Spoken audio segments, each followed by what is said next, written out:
me rends compte à quel point l'angoisse et la tristesse ont envahi plusieurs personnes qui ne pourront ni inviter quelqu'un, ni être invités par quelqu'un. Joie mitigée, car à certains endroits de notre globe terrestre,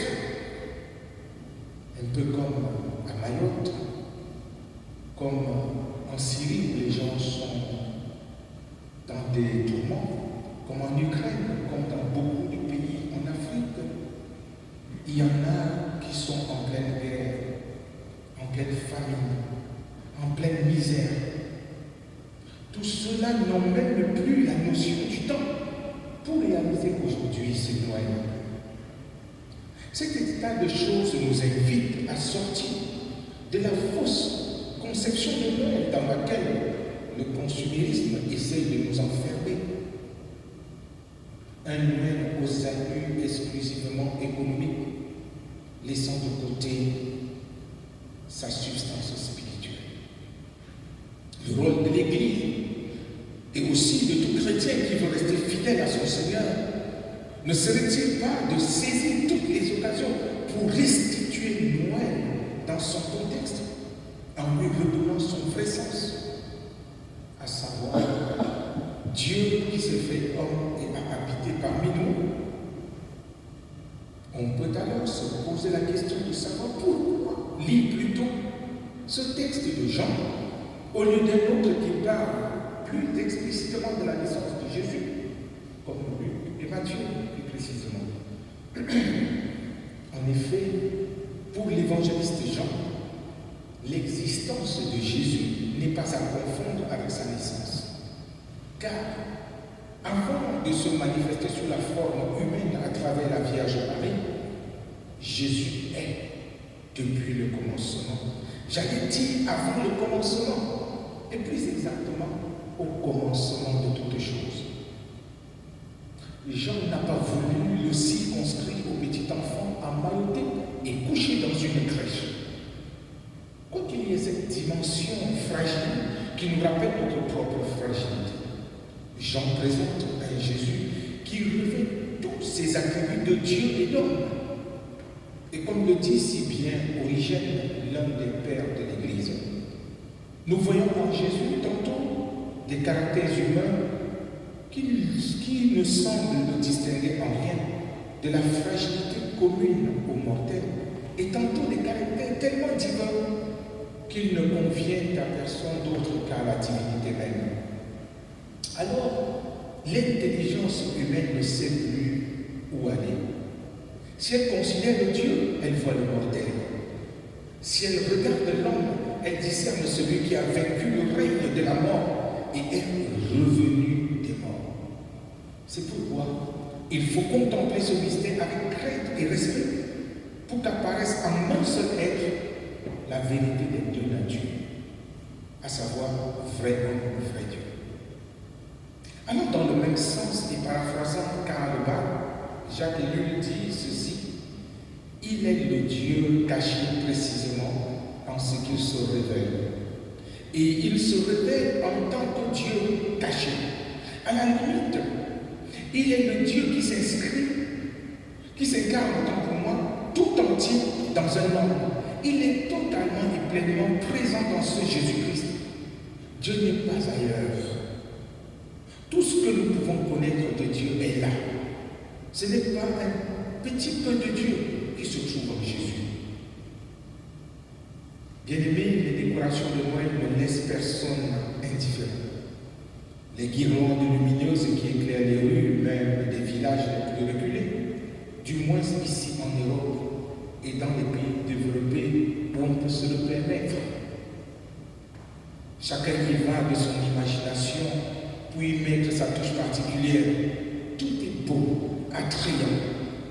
Et pourtant, pour Jean, à travers le texte que nous venons de lire, le monde entier vit dans les ténèbres. L'ambiance lumineuse que nous venons de décrire ne parvient pas à percer l'obscurité opaque qui se trouve à l'intérieur de l'être humain. Pour lui, la présence de Jésus est la lumière qu'il faut pour éclairer son chemin. Cette lumière qu'est Jésus est destinée à illuminer tout être humain sans distinction aucune. C'est le don de Dieu à l'humanité. Dommage qu'il y en a toujours qui ne l'ont pas encore reçu ou qui continuent tout simplement de l'ignorer. Sœurs et frères, la bonne nouvelle, c'est que Jésus est venu faire de nous des enfants de Dieu. Si du moins nous le recevons et croyons en son nom, et croyons en son nom, en ce jour de Noël, il nous appartient d'annoncer cette bonne nouvelle au monde, tout en restant dans la logique de Jésus. Car dès sa naissance, il choisit son temps. Il vient dans une étable alors que ses parents avaient voulu lui offrir le luxe de l'hôtellerie. Mais il n'y avait pas de place pour eux. Pas parce que les gens étaient vraiment méchants. Le plan de Dieu était tout autre. Jésus ne pouvait pas arriver richement et somptueusement et prétendre venir pour les pauvres.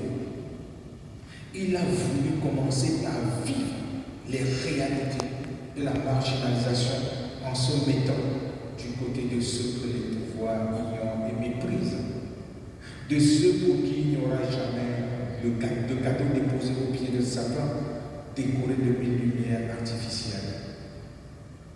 Oui, Jésus vient dans une mangeoire.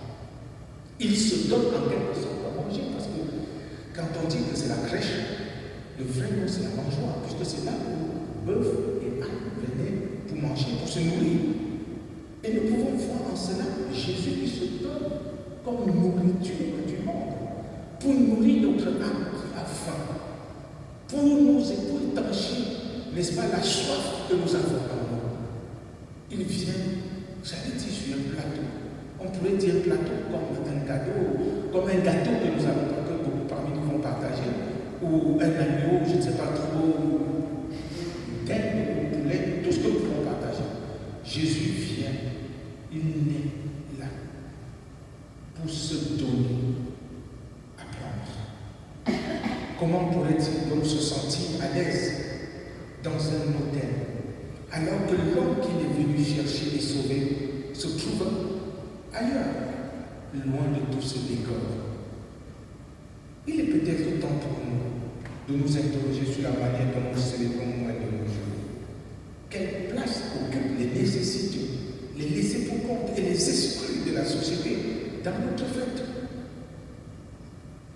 Comprenons-le très bien. Il n'est pas question de remettre en cause la fête telle que nous la fêtons.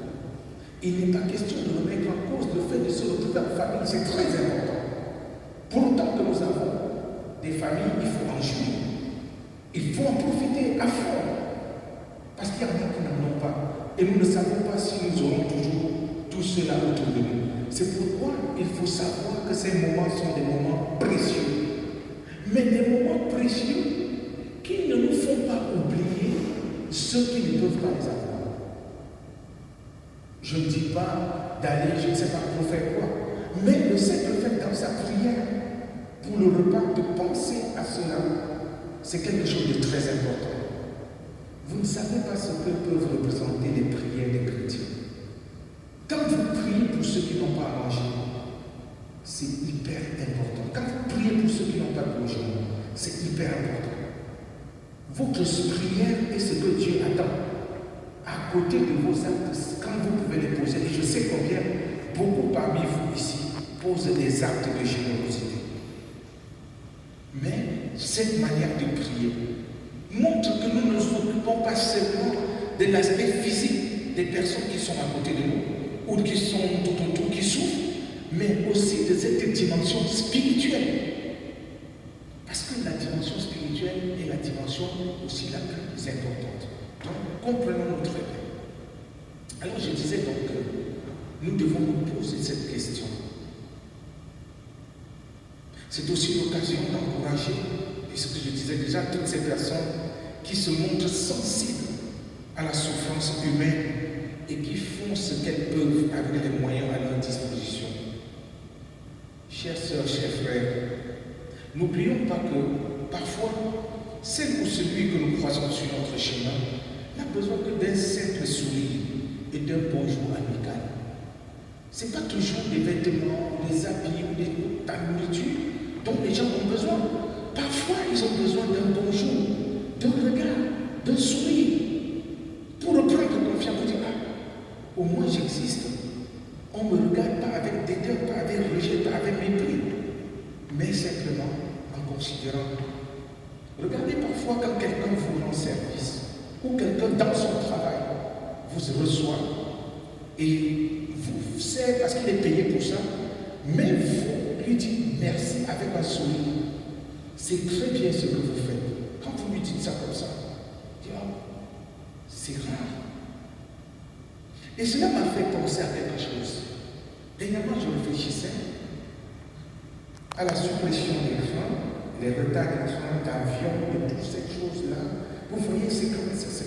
Vous êtes en train de voyager, on supprime votre vol, ou les conditions ne sont pas réunies, il y a du retard. J'y réfléchissais, je me suis dit, en fait, en tant que voyageurs, nous pensons à nous. Nous pensons à nos familles que nous voulons rencontrer.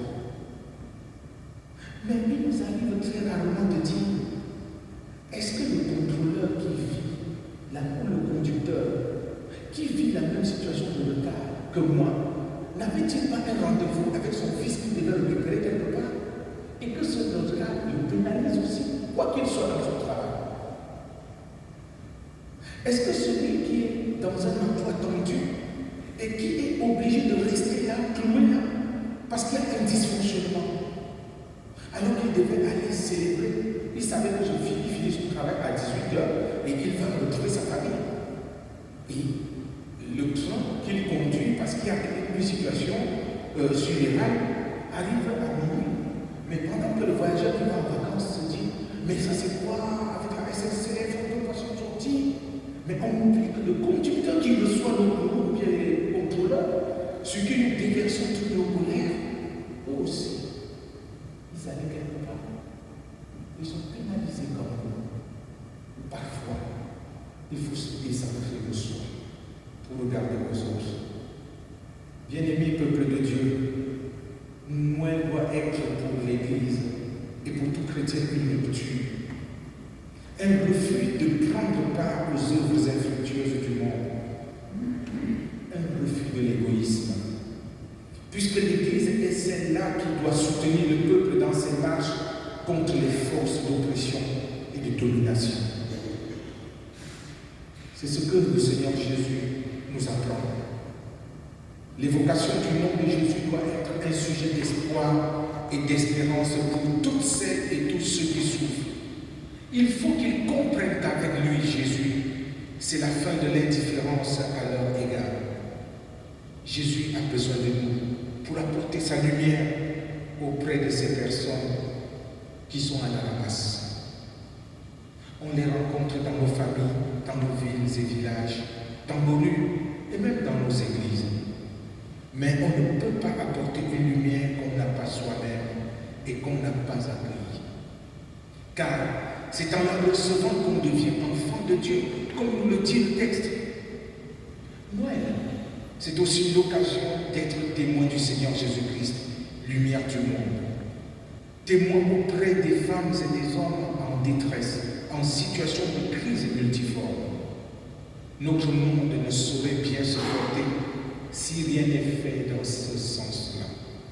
C'est-à-dire oser annoncer la bonne nouvelle du salut en Jésus-Christ.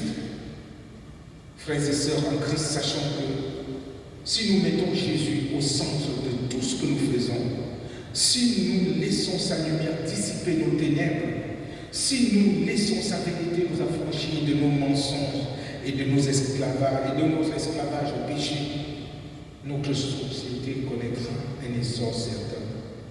Et Noël ne sera plus perçu comme l'instant d'une fête d'un jour, d'un seul jour, mais deviendra la fête de tous les jours, pour un monde définitivement debout et en route pour le royaume. Joyeux Noël et que Dieu bénisse.